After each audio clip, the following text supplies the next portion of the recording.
Praise the Lord. இன்னைக்கு உங்களுக்காக ஒரு வசனம் சொல்கிறேன். நீங்கள் என்னிலும் என் வார்த்தை உங்களிலும் நிலைத்திருந்தால் நீங்கள் கேட்டுக்கொள்வது எதுவோ அது உங்களுக்கு கொடுக்கப்படும் சொல்கிறார். யோவான் 15:7. அதாவது ஆண்டவர் என்ன சொல்கிறாருன்னா, அவரோட வார்த்தைங்க பைபிள், நம்ம எந்த அளவுக்கு பைபிள் படிக்கிறோமோ பைபிள் மூலயமா தான் நம்மக்கிட்ட பேசுவார், டேரெக்டாக பேச மாட்டார். ஆனால் அந்த வார்த்தை நம்ம மனசுக்குள்ளே போகணும். இப்போ ஒரு சினிமா படம் பார்க்குறோன்னா படம் பார்த்துட்டு நம்ம வந்துடுவோம், ஆனால் அது மறந்துடுறோமா, உள்ள அது ஞாபகம், அந்த கதையோட கற்பனை ஓடிக்கிட்டே இருக்குல்ல. அது மாதிரி தான் பைபிளோட வேர்ட்ஸ். அதை நம்ம படித்தோன்னா லைஃப் ஃபுல்லாக அது நம்ம மனசுக்குள்ளே ஓடிக்கிட்டே இருக்கும்.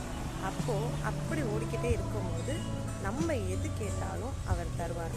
ஒரு வசனத்தை சொல்லி சொல்லி ஜெபிக்கும் போது, இப்போ ஒரு எக்ஸாம்பிள் பார்த்தீங்கன்னா, நீங்கள் நிறைய இடத்துல கடன் வாங்கியிருப்பீங்க, அந்த கடன் உங்களால் கொடுக்கவே முடியாது. அப்போ ஆண்டவர் சொல்கிறாரு, நீயோ கடன் வாங்காது இருப்பாய், அநேக ஜாதிகளுக்கு கடன் கொடுப்பாய்.